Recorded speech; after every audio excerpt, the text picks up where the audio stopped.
Hello dear student, welcome to the Motin pharmacy. आज की इस वीडियो में हम करने वाले हैं ह्यूमन एनाटॉमी एंड फिजियोलॉजी का कंप्लीट सिलेबस ओवरव्यू। आज हम सिलेबस के बारे में समझेंगे कि हमारे डी फार्मा सब्जेक्ट में सिलेबस में फर्स्ट चैप्टर से लेके लास्ट चैप्टर तक क्या क्या टॉपिक्स हैं उसके बारे में हम देखेंगे। तो अगर आप डी फार्मा के स्टूडेंट हैं और आपको यह समझ नहीं आ रहा है कि ह्यूमन एनाटॉमी एंड फिजियोलॉजी में क्या क्या पढ़ना है और कौन कौन से चैप्टर्स हैं और पूरे सब्जेक्ट में किन इम्पॉर्टेंट टॉपिक्स को कवर किया जाएगा, तो यह वीडियो आपके लिए बहुत इम्पॉर्टेंट्स है। आज हम पूरे सिलेबस को चैप्टर 1 से लेकर लास्ट चैप्टर तक बिल्कुल सिंपल हिंदी लैंग्वेज में समझेंगे, ठीक है। तो आइए शुरू करते हैं कि हमारा जो फर्स्ट टॉपिक है, फर्स्ट चैप्टर है,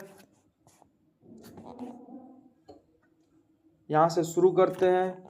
हम देखते हैं कि एनाटॉमी क्या होता है। Anatomy, human anatomy and physiology. तो हम देखते हैं एनाटॉमी शरीर की रचना विज्ञान, मानव शरीर की बनावट और संरचना का अध्ययन एनाटॉमी कहलाता है।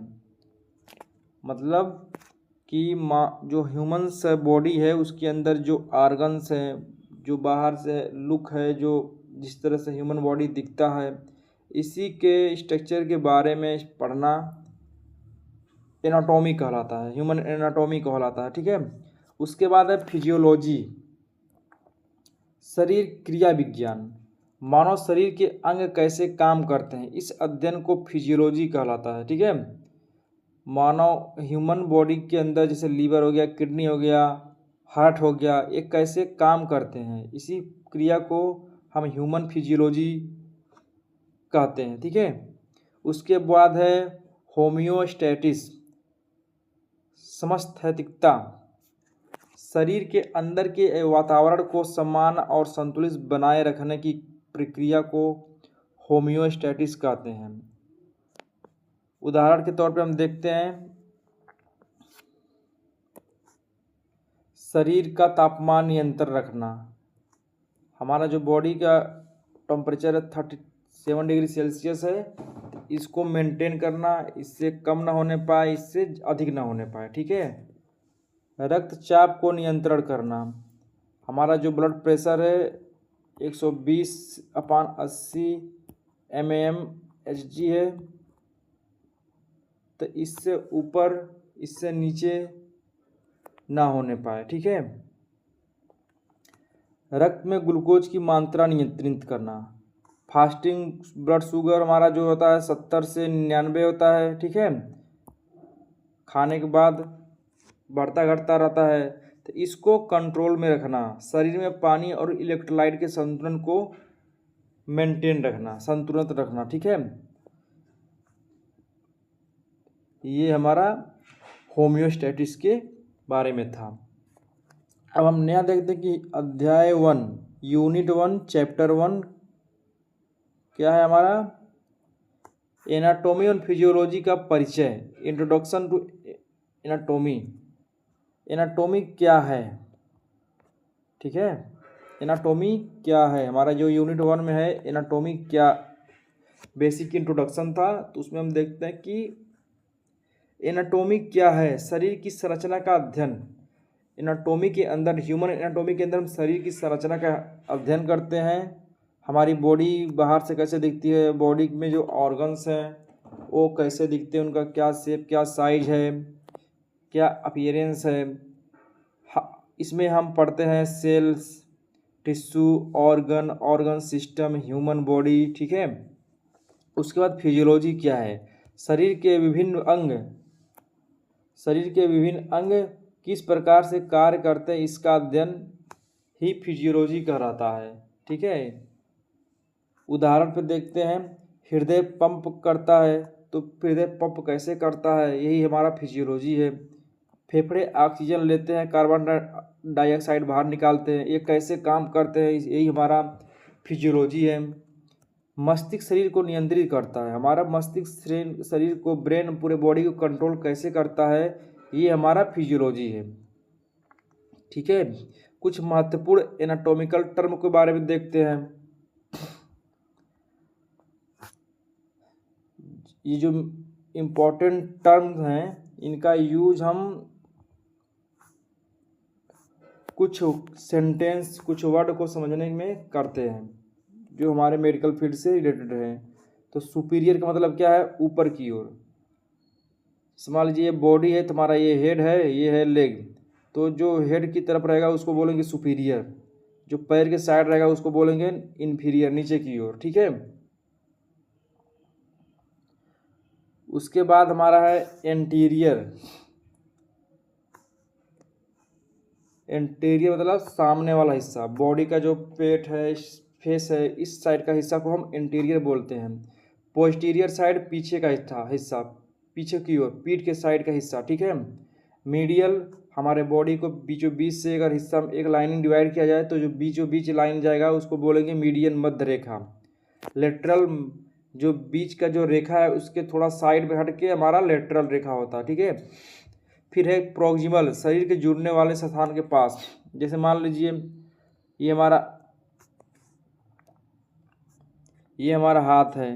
ठीक है, तो ये कंधा से जुड़ा हुआ है, तो ये वाला हिस्सा प्रोक्सिमल कहलाएगा, या जहाँ पे ये जुड़ा हुआ है ये प्रोक्सिमल कहलाएगा, ये वाला हिस्सा डिस्टल कहलाएगा। क्योंकि यहाँ जहाँ से जुड़ा है वहाँ वाला हिस्सा, पास वाला हिस्सा प्रोक्सिमल हिस्सा कहलाता है, और दूर वाला हिस्सा डिस्टल हिस्सा कहलाता है। जुड़ने वाले स्थान से दूर वाला हिस्सा डिस्टल।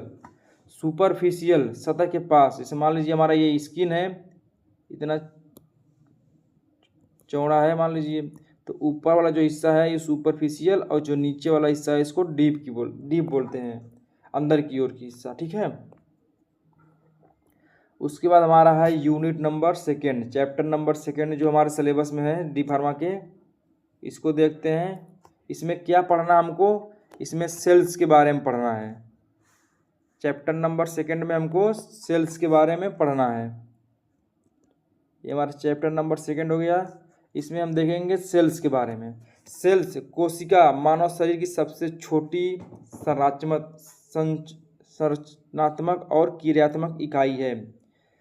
जो हमारे बॉडी का सेल्स है, सबसे स्मॉलेस्ट यूनिट ऑफ लाइफ, इसका जो स्ट्रक्चरल फंक्शनल यूनिट है वो सेल्स है। कोशिका के मुख्य भाग, जो हमारे सेल हैं उसके क्या क्या कौन कौन से मुख्य भाग हैं, तो पहला है सेल मेम्ब्रेन। ये हमारा सेल है, तो सेल के ऊपर एक लेयर होता है जिसको बोलते हैं सेल मेम्ब्रेन।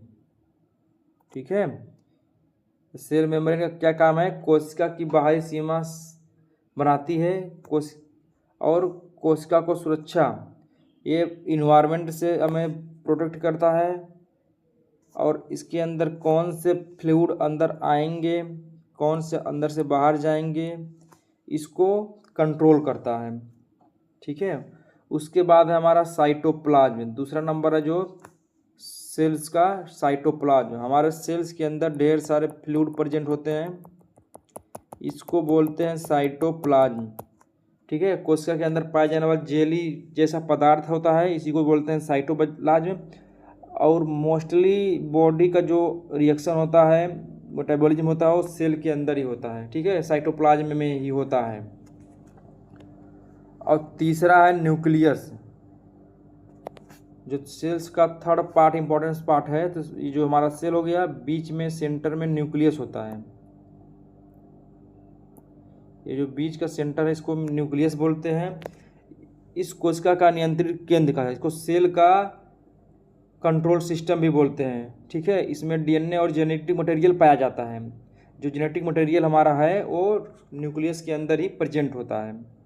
उसके बाद हमारे सेल्स के अंदर ढेर सारे ऑर्गेनेलीज प्रेजेंट होते हैं। ठीक है, कुछ महत्वपूर्ण सेल ऑर्गेनेली के बारे में देखते हैं। जैसे हमारा हो गया माइटोकॉन्ड्रिया, ये भी हमारे सेल्स के अंदर प्रेजेंट होगा। ठीक है, तो इसका मेन काम क्या है, माइटोकॉन्ड्रिया का ऊर्जा बनाना, इसको पावर हाउस ऑफ सेल बोलते हैं। ये एनर्जी का सिंथेसिस करता है। हमारा राइबोसोम है, ये प्रोटीन बनाने में हेल्प करता है। एंडोप्लाज्मिक रेटिकुलम है, पदार्थ का निर्माण और परिवहन में हेल्प करता है।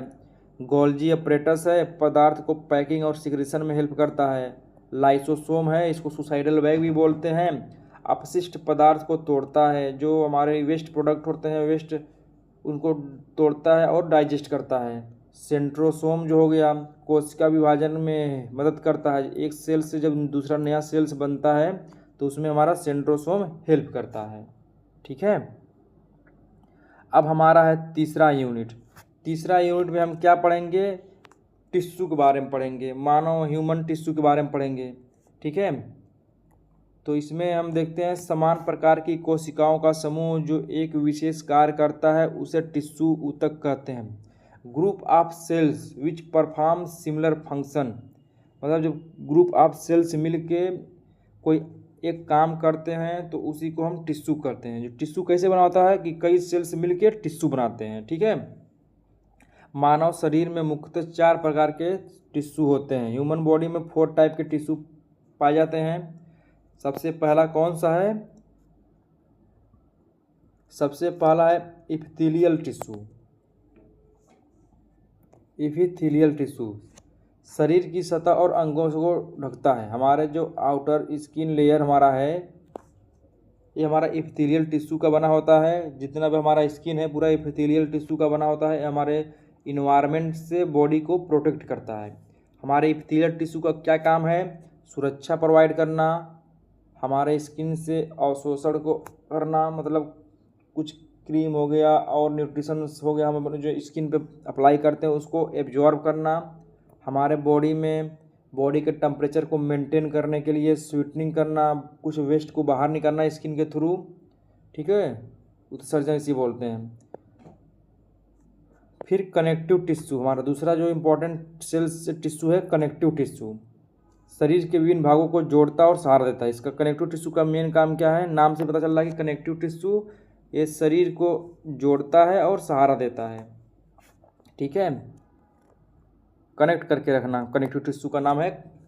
इसका क्या क्या क्या उदाहरण है? हड्डी, हड्डी भी एक तरह का कनेक्टिव टिश्यू है। कार्टिलेज हो गया, रक्त हो गया, RBC, fat, tendon, ligament.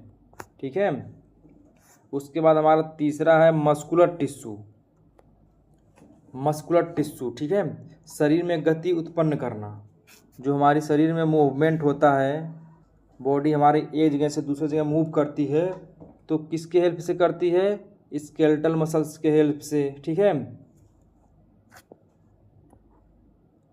Smooth muscles के हेल्प से, कार्डियक मसल्स के हेल्प से हमारी जो हार्ट है वो कंट्रैक्ट होती है उसी और रिलैक्स होती है।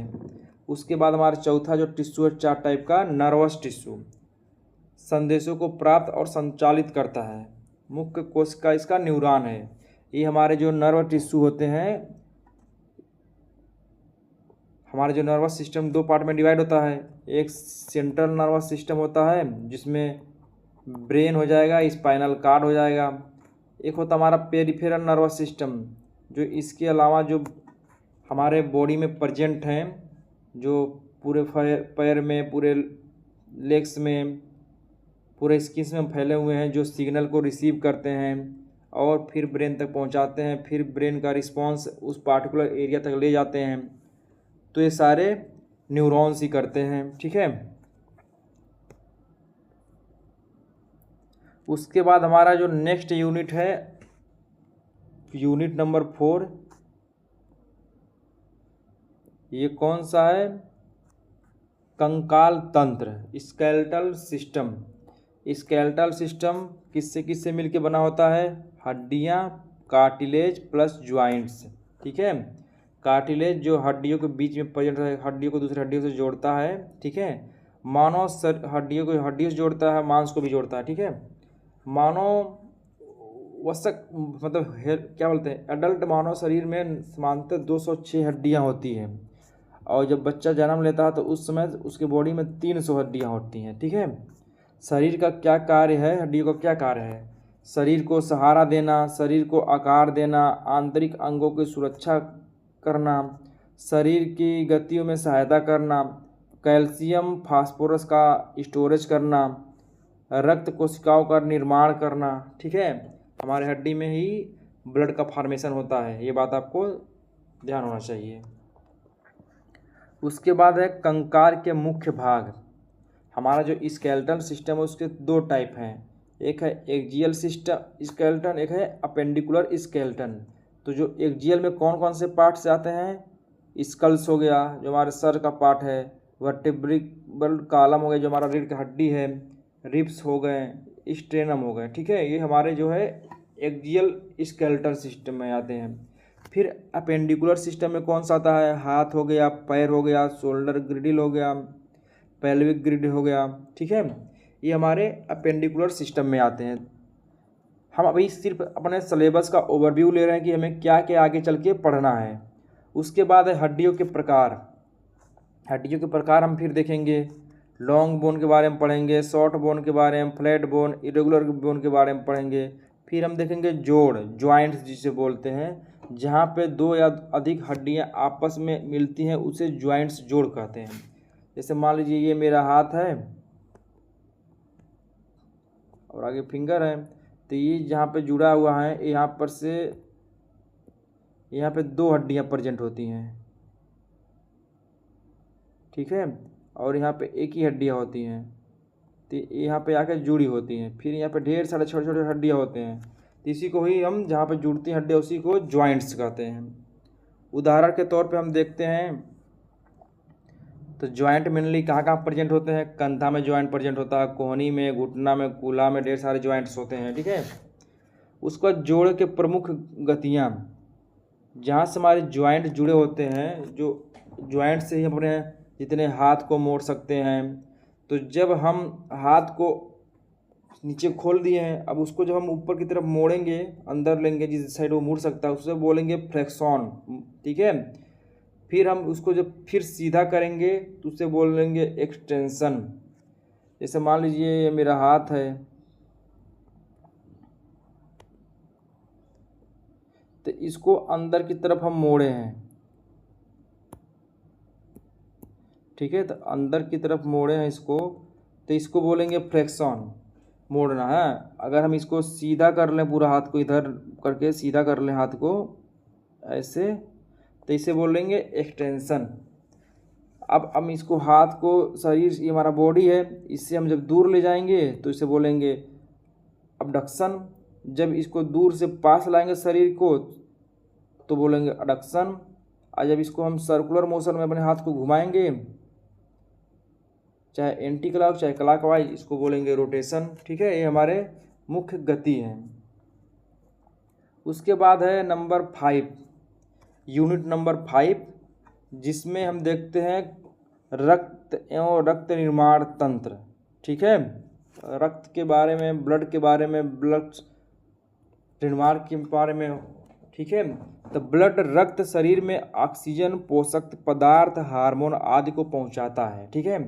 ब्लड का काम क्या है, ऑक्सीजन, पोषक पदार्थ, न्यूट्रिशनल, हार्मोन्स और यहाँ तक कि वेस्ट को भी कैरी करता है, ठीक है।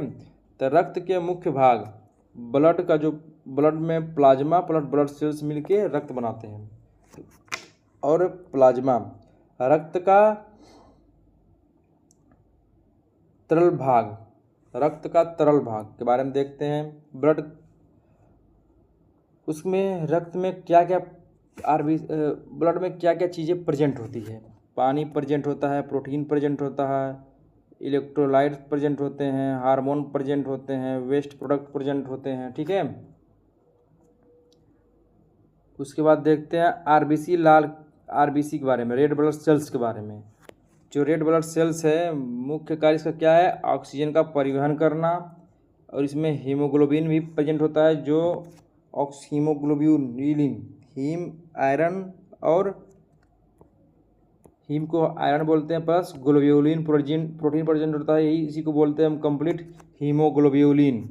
यही अपने ऑक्सीजन के साथ बाइंड करता है और सेल्स के पास ले जाता है, फिर वहाँ पे ऑक्सीजन को सेल्स को ड्रॉप करता है, फिर वहाँ से कार्बन डाइऑक्साइड को उठा के फिर लंग्स तक ला के पहुँचाता है। फिर हम देखते हैं वाइट ब्लड सेल्स क्या होते हैं।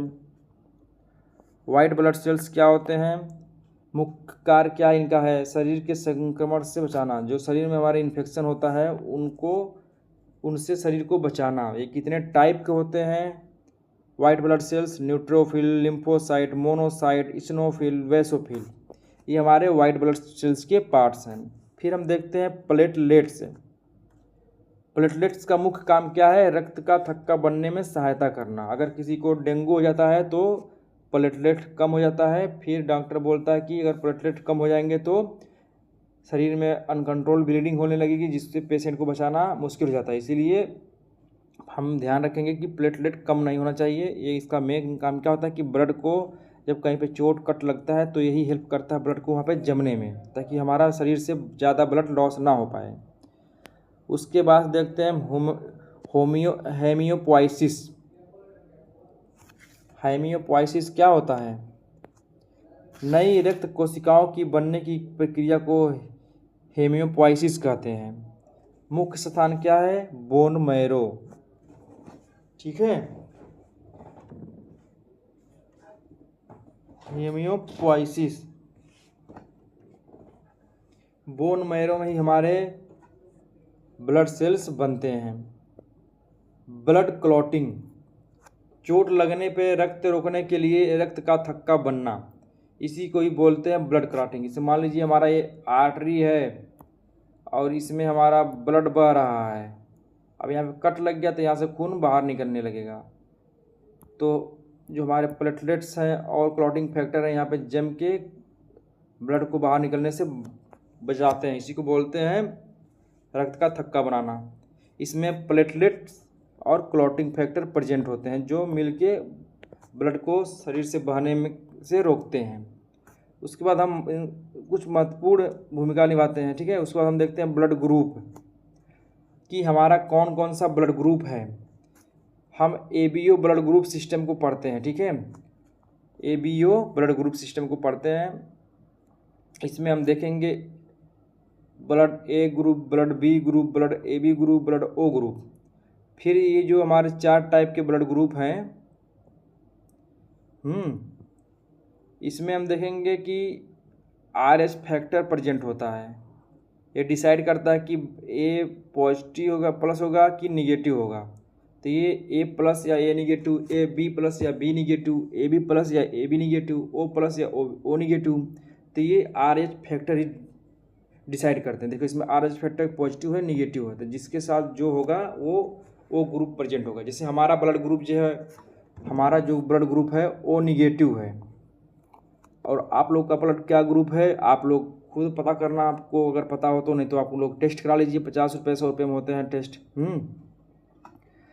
जो यूनिवर्सल डोनर ब्लड ग्रुप है वो O निगेटिव है, और जो यूनिवर्सल रिसीवर है वो AB ग्रुप है। ठीक है, तो ये बात को आप याद रखिएगा। उसके बाद हम देखेंगे अध्याय 6 लसिका तंत्र। अध्याय 6 लसिका तंत्र, जिसको लिम्फेटिक सिस्टम भी बोलते हैं। शरीर में द्रव्य संतुलन और रोग प्रतिरोधक क्षमता बनाए रखने में मदद करता है। जैसे WBC काम करता है, ऐसे हमारा लिम्फेटिक सिस्टम भी काम करता है। द्रव्य का संतुलन और प्रतिरोधक क्षमता बनाए रखने में हेल्प करता है। लिम्फ क्या है? लिम्फ ऊतक में मौजूद अतिरिक्त द्रव्य जब लिम्फेटिक वेसल्स में आ जाता है तो उसे लिम्फ कहते हैं। जो हमारे टिश्यू हैं, टिश्यू में प्रेजेंट जो हमारे लिक्विड हैं या इंटरस्टिशियल फ्लूइड बोलते हैं उसको, जो टिश्यू फ्लूइड बोलते हैं, जब वो लिम्फेटिक वेसल्स में पहुंच जाते हैं तो उनको हम लिम्फ फ्लूइड कहते हैं। ठीक है, इनका कार्य क्या है? लिम्फेटिक सिस्टम का कार्य क्या है? अतिरिक्त द्रव्य को वापस रक्त में पहुंचाना। जैसे जो हमारे अतिरिक्त फ्लूइड हैं उनको रक्त में, ब्लड में पहुंचाना। शरीर की रोग प्रतिरोधक क्षमता में सहायता करना। संक्रमण से, इन्फेक्शन से प्रोटेक्शन देना शरीर को। ठीक है, वसा व अवशोषण में सहायता करना। जो हमारा फैट होते हैं उसको डाइजेशन में या एब्जॉर्ब होने में मदद करना। ठीक है, उसके बाद है लिम्फ नोड। लिम्फ नोड का क्या फंक्शन है? लिम्फ लिम्फ को फिल्टर करते हैं और रोगाणुओं के विषाणुओं में इम्यून रिस्पॉन्स में मदद करते हैं। जो हमारा लिम्फ नोड्स हैं, जिसे टॉन्सिल भी हम बोलेंगे, हमारे जॉइंट्स में गले के पास में दोनों साइड में टॉन्सिल है, हमारे हाथ के नीचे दोनों साइड टॉन्सिल हैं। हमें अगर आसपास कहीं गले के पास में कहीं कुछ दिक्कत आती है तो टॉन्सिल जो है थोड़ा से फूल जाते हैं, सूजन आ जाता है उनमें, ठीक है। यही हमारा लिम्फ नोड है। तो लिम्फ नोड को फिल्टर, लिम्फ जो हमारा फ्लूइड है उसको फिल्टर करते हैं और उसमें से बैक्टीरिया, बाकी जो वेस्ट प्रोडक्ट है उसको फिल्टर करके बाहर निकालते हैं, डाइजेस्ट करते हैं, ठीक है। उसके बाद है हमारा स्प्लीन। स्प्लीन का मुख्य कार्य क्या होता है? रक्त को फिल्टर करना, पुराने आरबीसी को हटाना, इम्यूनिटी को सहायता देना। स्प्लीन को ही रेड ब्लड सेल्स का कब्रिस्तान कहा जाता है, ठीक है। इसमें लिखा भी है पुराने आरबीसी को हटाना, वहीं पे आरबीसी का टूटता है, ठीक है। उसके बाद है हमारा यूनिट नंबर 7। यूनिट नंबर 7 में हम क्या पढ़ेंगे? यह महत्वपूर्ण अध्याय है, ठीक है, जो हमारा कार्डियोवैस्कुलर सिस्टम में इम्पोर्टेंस है। कार्डियोवैस्कुलर सिस्टम के क्या क्या मुख्य भाग हैं इसमें? हमारा हार्ट है प्रेजेंट रहता है, ब्लड प्रेजेंट रहता है, ब्लड वेसल्स, ब्लड वेसल्स में हमारा आर्टरी हो जाएगा और वेन्स हो जाएंगे और कैपिलरी हो जाएंगे, ठीक है। ब्लड वेसल्स में आर्टरी, वेन्स, कैपिलरी, ठीक है। ये हमारा ये तीनों मिल के 4 पॉइंट मिल के कार्डियोवैस्कुलर सिस्टम का निर्माण करते हैं। जो हमारा हृदय है, हार्ट, हृदय एक मस्कुलर आर्गन है जो पूरे शरीर को रक्त पंप करता है। पूरे शरीर में एक इसका काम क्या है कि ब्लड को पंप करना। हृदय के 4 कक्ष होते हैं, 4 पार्ट्स होते हैं, राइट एट्रियम, राइट वेंट्रिकल, ये जो हमारा है ऐसे हार्ट होता है, ठीक है। तो ये राइट एट्रियम हो गया, राइट वेंट्रिकल्स हो गए, लेफ्ट एट्रियम, लेफ्ट वेंट्रिकल्स, ठीक है। ये हमारा हार्ट ऐसे होता है, ऊपर वाला छोटा होता है, नीचे वाला थोड़ा बड़ा होता है। तो ये ऊपर वाला इस साइड का राइट हो गया, इस साइड का लेफ्ट हो गया। जैसे right atrium, right ventricle, left atrium, left ventricle बोलते हैं, ठीक है। उसके बाद रक्त का समान प्रवाह। जो हमारा ब्लड है वो बॉडी में कैसे बहता है कार्डियोवैस्कुलर सिस्टम में? सबसे पहले बॉडी है, फिर राइट एट्रियम में जाएगा, फिर राइट वेंट्रिकल्स में जाएगा, फिर लंग्स में जाएगा, फिर लेफ्ट एट्रियम में आएगा, फिर लेफ्ट वेंट्रिकल्स में आएगा, फिर बॉडी में, ठीक है। ये हमारा समान ब्लड फ्लो का मैकेनिज्म है। ब्लड वेसल्स, आर्टरी हृदय से रक्त को बाहर ले जाती है, हृदय से रक्त को सेल्स तक ले जाती हैं। जो हमारे सेल्स हैं वहाँ तक आर्टरी ले जाता है। फिर वेन्स रक्त को हृदय की ओर वापस लाती है। जो पहले हमारा मान लीजिए हार्ट है, ये हमारा हार्ट है और ये सेल्स है, तो पहले आर्टरी ले जाएंगी सेल्स के पास ऑक्सीजन वाला ब्लड, फिर यहाँ से कार्बन डाइऑक्साइड वाला ब्लड वेन से लेके हार्ट तक आएगा, ठीक है। कैपिलरी क्या है? रक्त और ऊतकों के बीच पदार्थों का आदान प्रदान कराती है। यहाँ पे पतली पतली पतली कैपिलरियाँ होती हैं, सेल्स के बीच में पतली पतली पतली पतली पतली पतली, तो ये आर्टरी और वेन्स को आपस में जोड़ती है कैपिलरी, हैं। तो यहीं पे हमारे न्यूट्रिशन का, ऑक्सीजन का, कार्बन डाइऑक्साइड का एक्सचेंज यहीं पे होता है, कैपिलरी के थ्रू ही होता है, ठीक है। उसके बाद है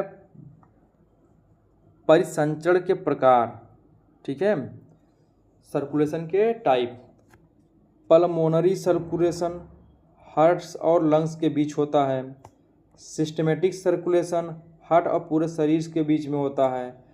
कोरोनरी सर्कुलेशन हृदय की मांसपेशियों की रक्त को पूर्ति, ठीक है, हृदय अपने मांसपेशियों को खुद पहुंचाता है, उसको बोलते हैं कोरोनरी सर्कुलेशन। फिर हम देखते हैं कार्डियक साइकिल। हृदय के एक बार संकुचित, कंट्रैक्शन, शिथिलन, रिलैक्सेशन की प्रक्रिया को कार्डियक साइकिल कहते हैं। ये 0.8 सेकेंड का होता है। एक साइकिल हमारा 0.8 सेकेंड में कंप्लीट होता है। जब हमारा हार्ट कंट्रैक्ट होता है उसको सिस्टोल बोलते हैं, हृदय का संकुचन। जब हमारा हार्ट रिलैक्स होता है उसे डायस्टोल बोलते हैं, हृदय का शिथिलन। और सिस्टोलिक बीपी हमारा जो होता है 120 और डायस्टोलिक 80 mmHg। इसी से हम बीपी बना मेजर करते हैं। जो सिस्टोलिक हमारा होता है कंट्रैक्शन 120 mm होता है, Hg होता है, और डायस्टोलिक 80 mmHg। हमारा जो हार्ट साउंड है समान हृदय ध्वनि लब डब, जो हमारा समान जो हार्ट का साउंड आता है लब डब लब डब लब डब, ठीक है। उसके बाद हम कार्डियोवैस्कुलर में देखेंगे ईसीजी, इलेक्ट्रोकार्डियोग्राम, हृदय की इलेक्ट्रिकल एक्टिविटी को रिकॉर्ड करता है, ठीक है, कि हमारा हृदय का जो PQRS वेव होता है, हमारे हृदय में एक वेव चलता है ऐसे ऐसे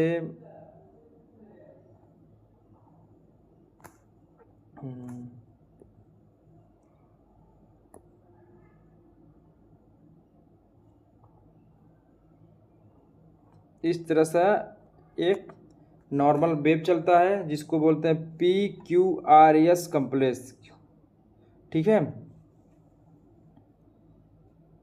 तो ये जो वेव हैं अगर कुछ हमारे कार्डियक में हेल्थ में दिक्कत आती है तो ये वेव ऊपर नीचे होने लगते हैं, फ्लक्चुएट होने लगते हैं, जिससे हम आसानी से डायग्नोस कर पाएंगे कि हमारे हार्ट में कोई दिक्कत आई है कि नहीं आई है, ठीक है।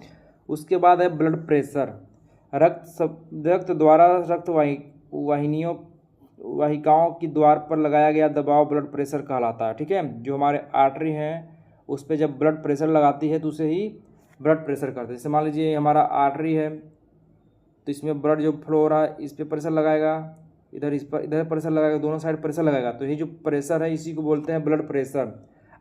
ये नॉर्मली 120 से 80 mmHg होता है। अगर यही प्रेशर बढ़ गया तो हम बोलते हैं हाइपरटेंशन, ब्लड प्रेशर बढ़ गया, इसी को बोलते हैं। ये मुख्यतः दो रीडिंग देते हैं, सिस्टोलिक ब्लड प्रेशर और डायस्टोलिक ब्लड प्रेशर। उसके बाद हमारा है 8th यूनिट श्वसन तंत्र। श्वसन तंत्र का मुख्य कार्य क्या है? ऑक्सीजन लेना और कार्बन डाइऑक्साइड को बाहर निकालना। लंग्स के थ्रू ऑक्सीजन बॉडी में आएगा और लंग्स के थ्रू कार्बन डाइऑक्साइड बॉडी से बाहर निकल जाएगा। इसका मेन क्या अंग है? मेन हमारा है नोज हो गया, फायरेनेक्स हो गया, लार्नेक्स हो गया, trachea, bronchi, bronchioles, lungs, alveoli, ठीक है। लंग्स के अंदर ही एल्वुलाई प्रेजेंट होते हैं, ठीक है। ब्रोंकियोल्स भी उसी के अंदर होते हैं। ये सब लंग्स से बाहर होते हैं। फेफड़ों में मौजूद छोटे छोटे एयर सैक्स को एल्वुलाई कहते हैं, ठीक है। यही मुख्यतः O2 ब्लड की और CO2 एल्वुलाई। ऑक्सीजन ब्लड में जाएगा और कार्बन डाइऑक्साइड एल्वुलाई में आएंगे, इसका आदान प्रदान होता है, ठीक है। जैसे हम आपको अगर समझाएं तो हमारे ये हो गया हमारा एल्वुलर सैक और ये हो गया हमारा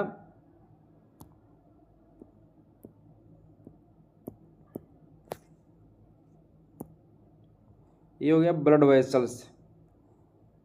इसमें ब्लड का फ्लो हो रहा है। ये हमारा लंग्स का एल्वुलाई है, यहीं से एक चेंज होता है।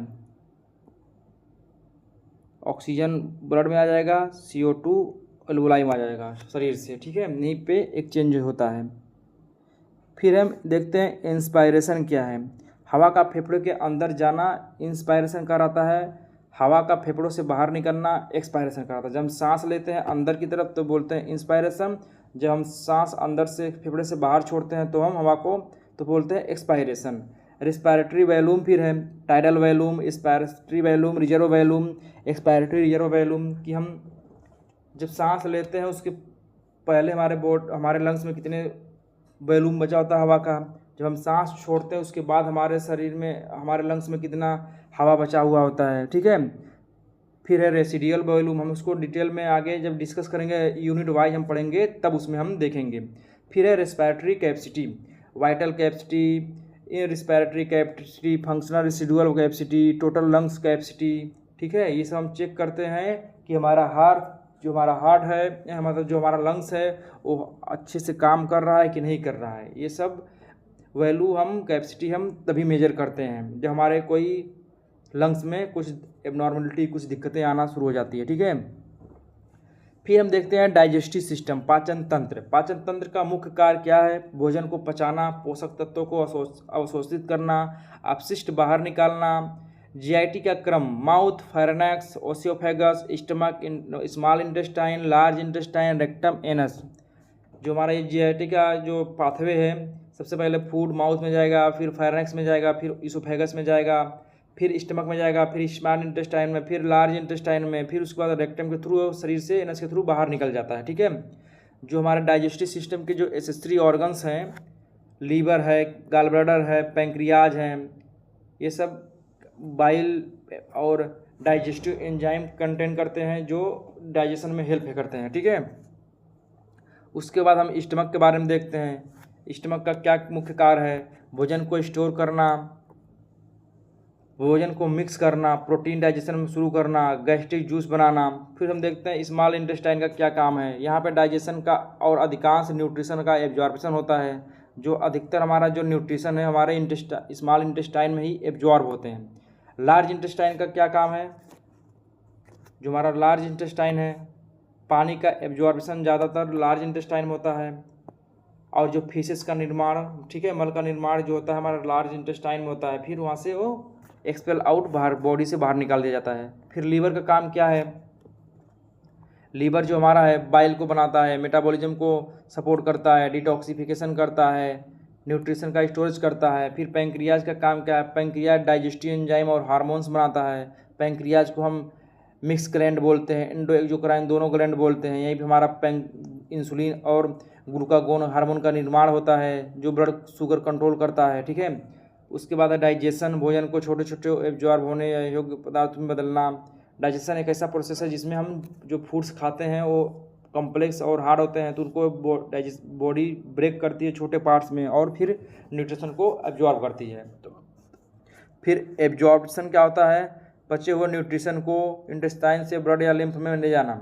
जो हम फूड्स खाए हैं, जो हमारे डाइजेशन जब हो गया है, तो जो फूड्स प्रेजेंट है, न्यूट्रिशन प्रेजेंट है, हमारे इम्यूनो एसिड प्रेजेंट है हमारे इंटेस्टाइन में, वहाँ से एब्जॉर्ब होकर ब्लड में पहुँचाना और ब्लड से पूरे सेल्स के पास पहुँचना। ठीक है। इसी को बोलते हैं एब्जॉर्बेशन।